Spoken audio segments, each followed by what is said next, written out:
Some Tesla drivers learned the hard way about how cold weather impacts their battery life. This was the scene this morning at a charging station near 95th and Western in Evergreen Park. Drivers say some of the stations weren't working, and those that were taking a lot longer to charge. 30 years ago, electric cars were the butt of every joke. Charging stations were rare, and the few that existed took hours to recharge a car. People would drive by mocking, "Hey, I filled up 3 times today. You still waiting?"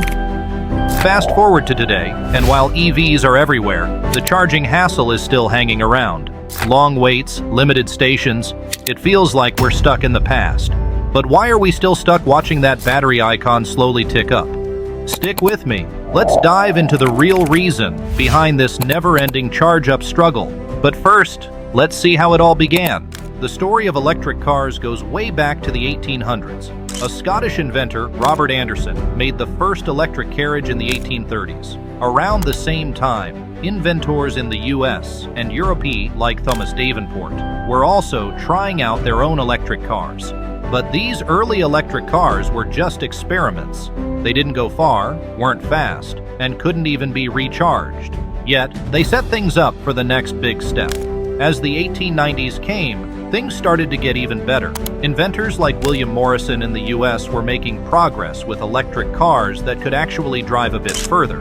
And this time, it looked like EVs might finally have a chance. But this was also a time when gasoline cars, like those made by Henry Ford, were at their peak. Gas cars were cheaper and easier to refuel, so electric cars started to fade away from the scene. And people were like, why look for something different and pricey? This made electric cars owners think, this world is not for us. But in the 1990s, they started to make a comeback. When, in 1996, General Motors introduced the EV1, a car that was way ahead of its time. What made the EV1 special wasn't just the car itself. Amazingly, it came with its own charging station that could fully recharge the battery in just a few hours. This got people paying attention to electric cars again. Then, in 2002, California installed the first public electric car charger, and it took about 8 hours to charge a car. 8 hours is too much, but 2 decades ago, it was a totally new and exciting experience. For the first time, public EV charging was no longer limited to private garages or industrial sites. People could now charge their EVs while out and about. And you can't believe Tesla is the one that makes the EVs industry even more exciting. In 2008, Tesla Motors introduced the Roadster, the first electric car designed for everyday driving. The Roadster could travel longer distances, and its charging station powers up the battery much faster than any previous EV. By 2010, Nissan also joined the race with its Leaf, an affordable electric vehicle meant for daily use. Even though it took about 8 hours to fully charge, Tesla was still on the peak. In 2012, Tesla launched the Model S, an electric car that could go head-to-head with gas-powered cars. The best part was that the Model S had a fast charging mode, allowing the battery to reach 80% in just 40 minutes. After this, more and more electric cars started hitting the roads. But with more electric cars, there's one big problem pop up: not enough charging stations. People wait hours to charge their vehicle, and this makes the situation worse. However, companies didn't care about this common issue, because they were getting excited that finally they are now moving towards a more advanced future, without even realizing the results. In fact, the charging infrastructure of their electric vehicles were mostly found in controlled environments like factories. These chargers were mostly used for industrial vehicles, like forklifts and trucks. And even then, they weren't exactly dependable. The equipment was often thrown together, and if something broke, it could take days to fix. Plus, the tech in electric vehicles themselves was still growing up. Motors weren't efficient, batteries didn't last long, and the overall performance just wasn't there yet. So, even if you had a charger, the experience wasn't great. But as electric car technology got better, new problems came up. People started asking, where can I charge my car when I'm not at home? It wasn't like gas cars, where you could just stop at a station anytime. Even though charging stations existed, they were few and far between, and not always easy to find. And there was also another question: how much should charging cost? With gas, you knew what you were paying, but with electricity, it was a new ball game. Because charging an electric car wasn't like filling up with gas, it was way more complicated. The car, the charger, and even the power grid all had to work together. Instead of solving these common problems, companies were also making new and improved electric car models. But as electric cars became more popular, the lack of charging stations started to feel like a big problem waiting to happen. Even though Tesla's supercharger network helped, it didn't fix the main problem. There still weren't enough chargers for everyone. This lack of infrastructure created what many now call a charging mess. Fast forward to today, and you'd think with so many advancements in EV technology, charging would be a breeze by now, right? Well, not true at all. The truth is, the charging infrastructure we have today is still a bit of a mess, even more complicated than ever before. First off, there are too many different charging networks.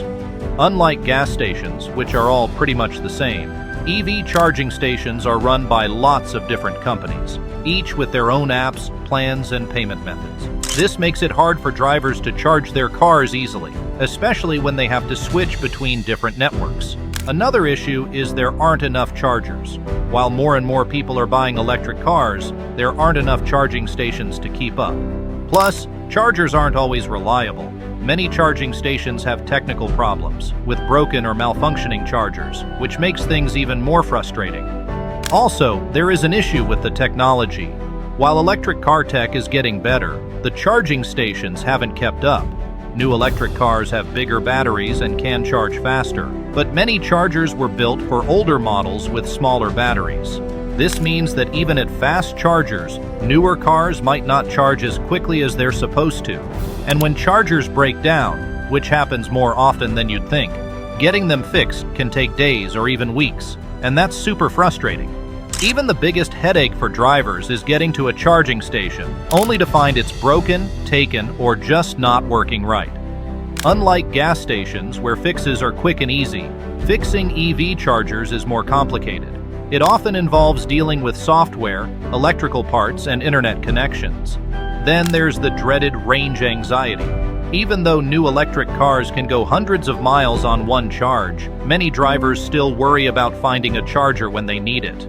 This is even worse in rural areas, where charging stations are scarce. But who's to blame for the mess? A big problem is that EV charging stations were built bit by bit without a real plan. Different companies, cities, and even countries set up chargers in their own way. Another issue is the cost. Putting in and maintaining charging stations, especially fast ones, is expensive. Because of this, many businesses are hesitant to invest because they don't see a quick profit. And even though governments are trying to help with incentives, things are moving pretty slowly. Companies and car makers are stepping in to try and solve these problems. One big change is that many US car makers are starting to use Tesla's charging standard, NACS. Tesla's supercharger network is known for being reliable, and other car companies want to be part of that. Even with some recent problems, Tesla's chargers are still the best, with lots of fast chargers across the country. Beyond that, big car companies like BMW, General Motors, Honda, Hyundai, and Mercedes-Benz are teaming up to create a new charging network called Iona. Their goal is to build 30,000 fast charging stations across the country. They're not just installing chargers, they're also planning to add things like covers for weather protection, restrooms, and even full-time staff at some locations to help drivers. They're also setting up labs to test how different electric cars and chargers work together, which is helping set new standards for the whole industry.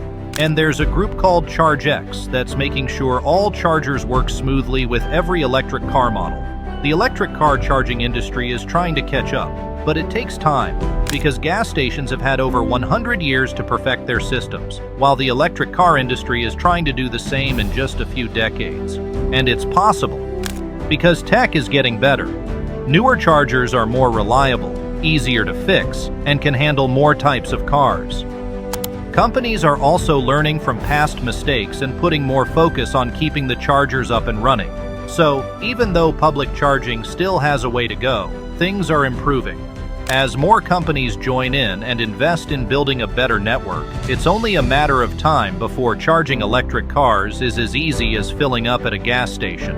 Also, a great development is the idea of smart charging. In the future, chargers will be able to talk to your car, the power grid, and even other chargers to use energy better and avoid overloading the grid.